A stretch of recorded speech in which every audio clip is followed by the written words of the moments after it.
The government has lied to us before. They lied to us about who actually shot President John F. Kennedy. And then they lied to us about what really happened on the destroyer Maddox in the Gulf of Tonkin that started the Vietnam War. 3 North Vietnam PT boats unleash a torpedo attack against the Maddox. Events afterwards showed that our judgment that we'd been attacked that day was wrong. And not that long ago, He's got him. He's got him. He's got him. they lied to us about weapons of mass destruction that got us into a war in Iraq. So why should we believe what they tell us about HIV and AIDS? First, the probable cause of AIDS has been found. A variant of a known human cancer virus. We hope to have the vaccine ready for testing in approximately 2 years. Thanks, Secretary.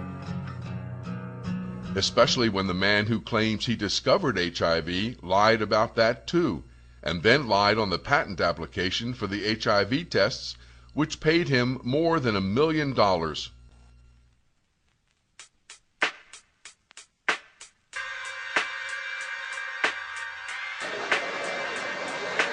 That's right, we got AIDS out there. You think they're gonna cure AIDS? No. They can't even cure athlete's foot. They ain't curing AIDS. Shit. They ain't never cured it. They ain't never cured it. Don't even think about that shit. They ain't cured it because ain't no money in the cure. The money's in the medicine. That's how you get paid on the comeback. That's how a drug dealer makes his money on the comeback. That's all the government is, a bunch of motherfucking drug dealers on the comeback. They ain't curing no AIDS. That's all it is. That's all it is. You think they gonna cure AIDS? They still mad at all the money they lost on polio. Curing AIDS, shit, that's like Cadillac making a car that lasts for 50 years. And you know they can do it, but they ain't gonna do nothing that fucking dumb. Shit, they got metal on the space shuttle that could go around the moon and withstand temperatures of up to 20,000 degrees. You mean to tell me you don't think they can make an El Dorado with a fucking bumper don't fall off?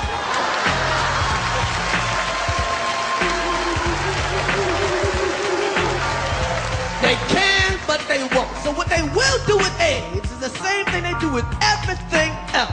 They will figure out a way for you to live with it. So they don't cure shit, they just patch it up. Get you to the next stop so they can get more of your money. That's right, they ain't gonna cure it. Hopefully, in our lifetime, that's right, you're gonna see somebody go, yo man, you weren't at work yesterday, what's up? Hey, my AIDS is acting up. You know when the weather get like this, my AIDS just pop up. But I took some Robitussin, I'm fine now.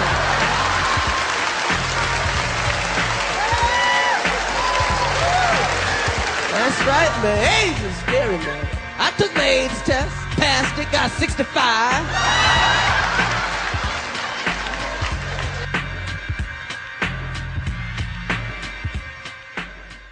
In the 1970s, President Jimmy Carter commissioned the Global 2000 report. The findings of the report blamed virtually all of the world problems on the population growth of non-white people.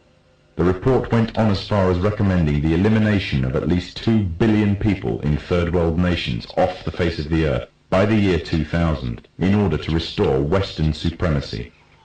Interestingly enough, also in the 70s, the AIDS epidemic broke out, claiming huge amounts of life in third world nations, as well as amongst the growing black and Hispanic population of America. It was said that the virus originated from green monkeys in Africa and was later passed on to the local population through either acts of bestiality or through consuming them as food. From there on, AIDS spread like wildfire across the African continent and later on to the rest of the world, claiming millions of lives.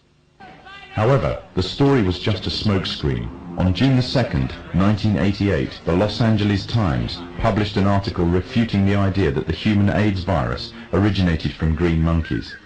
It uncovered evidence that the DNA composition of AIDS was totally inconsistent with that of green monkeys. In fact, it could be proven that the AIDS virus could not be found anywhere in nature and could only have ever survived in the human biological system. If the virus did not exist anywhere in nature, the question is raised as to where exactly the virus all of a sudden stemmed from. On July the 4th, 1984, the New Delhi newspaper in India called The Patriot published an article making the first detailed charges of AIDS as being a counter-biological warfare agent. An anonymous American anthropologist was quoted claiming that AIDS was genetically engineered at the U.S. Army's Biological Warfare Laboratory at Fort Detrick near Frederick, Maryland. Then on October the 30th, 1985, the Soviet journal Literaturia Gazeta repeated the charges made by the Indian newspaper, making it an international controversy. All this, however, was easily passed off as a communist rhetoric by the Masonic West. However, on October the 26th, 1986, the Sunday Express became the first Western newspaper to run a front-page story confirming the findings of the Indian and Soviet newspapers entitled AIDS Made in Lab Shop. The outbreak of AIDS has been linked to vaccine programs around the world. The internationally respected London Times newspaper published an article at the front-page story on May the 11th, 1987 entitled Smallpox Vaccine Triggered AIDS. The article establishes a direct correlation between the smallpox vaccine administered by the World Health Organization to an estimated 50 to 70 million people in different Central African countries and the subsequent outbreaks of AIDS in those regions. The World Health Organization is the medical wing of the United Nations.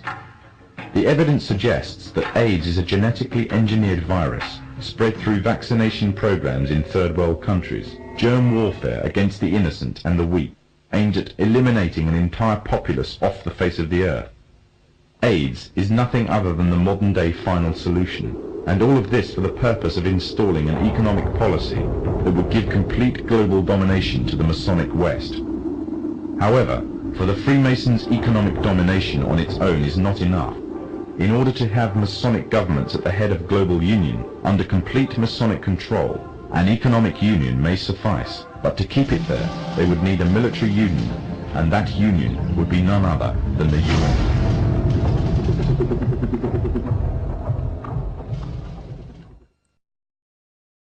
Magic Johnson, the man who led the Laker teams to 5 NBA championships, has retired from basketball.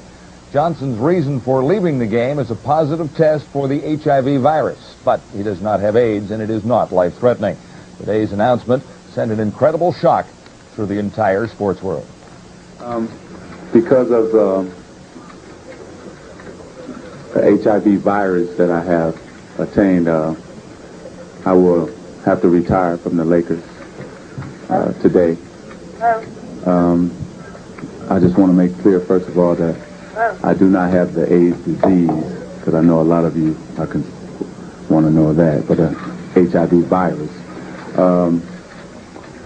My wife is fine. She's negative, so no problem with her. I plan on going on, living for a long time, bugging you guys like I've always have. So you'll see me around. I plan on being with the Lakers in the league. Hopefully David will have me for a while. And going on with my life. I just want to say that I'm going to miss playing. And I will now become a spokesman for the HIV virus, because I want people and young people to realize that they can practice safe sex. And, you know, sometimes you're a little naive about it and you think it could never happen to you. You only thought it could happen to, you know, other people and so on and on. And it has happened, but I'm going to deal with it and my life will go on. The issue is very straightforward. Irvin Johnson has been infected with the AIDS virus. He is not ill in any way. ARC or ARC, which some people have heard of, is simply a continuum from the viral infection to illnesses that occur later on. He does not have that. Johnson just found out about his problem yesterday, and was a class act with incredible confidence and poise as he made his announcement just a while ago at the Forum in Los Angeles. Again, Magic Johnson has been forced to retire from the Los Angeles Lakers. For 15 years now, to whom or what do you give credit for this? Well, I think first God bless me. Second, the medicine is doing what it's supposed to do, and then third, I'm doing what I'm supposed to do. You know, I work out. First of all, I take my medicine. That's number one. Mm-hmm. And then I work out, I try to eat right. And then I've had a positive attitude with the whole HIV and AIDS thing, dealing with it.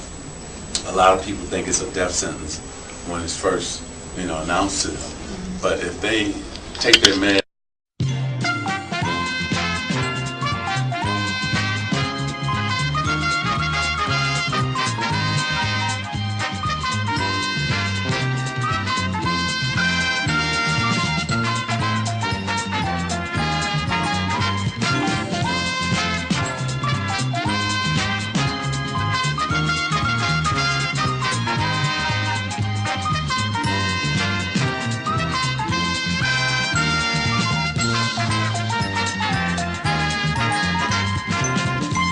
I work out, I try to eat right.